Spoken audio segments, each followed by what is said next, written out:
Kiara Tito ndau me ndjekësit e saj një tjetër moment të adhurueshëm nga jeta familjare me vogëlushen Luna Mari, që si gjithmonë rrëmben zemrat e të gjithëve me ëmbëlsinë e saj të pafundme. Kësaj here, protagonistja e fotos është vetë Luna, e cila shfaqet e ulur qetësisht, por me buzët plot me çokoladë, pasi duket se ka shijuar një nga vezët e pashkëve me gjithë dëshirë. Në sfond vihet re se ajo është ende me përparsen e saj të ushqimit, por çfarë bie menjëherë në sy është shpreha e fytyrës së saj e pafajshme dhe e çuditshme, si për të thënë më pëlqeu shumë, pse jo edhe pak tjetër. Kiara ka shoqëruar foton me një përshkrim plot humor duke shkruar: "E mirë kjo veza e pashkëve jo keq", duke e shoqëruar me një emoji që qesh me lot, gjë që i ka bërë ndjekësit të shpërthejnë në komente plot të qeshura dhe dashuri. Nuk është hera e parë që Luna bëhet virale në rrjet për shkak të situatave komike dhe të ëmbla që ndodhin gjatë ditës.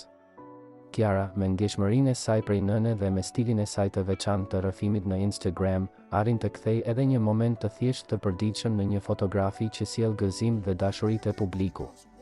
Me flokët kaçurela dhe fytyrën që reflekton pafajësi të pastër, Luna Mari ka krijuar tashmë një vend të veçantë në zemrat e ndjekësve të Luizit dhe Kiarës, të cilët presin çdo postim të ri me padurim.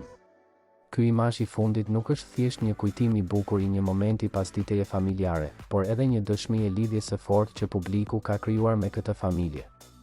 Ndjekësit kanë komentuar duke thënë se Luna është një bombon dhe se çdo foto e saj është më e ëmbël se vetë çokolata. Ka edhe nga ata që shkruajnë se kjo është reklama më e mirë që mund t'i bëhet pashkëve dhe se asnjë vezë nuk ka qenë më e famshme se kjo që ka shijuar Luna. Kjo situatë e këndshme tregon edhe një herë sa shumë dashuri dhe gëzim sjell kjo familje në rrjetet sociale, duke u bërë një burim i vazhdueshëm pozitiviteti për të gjithë.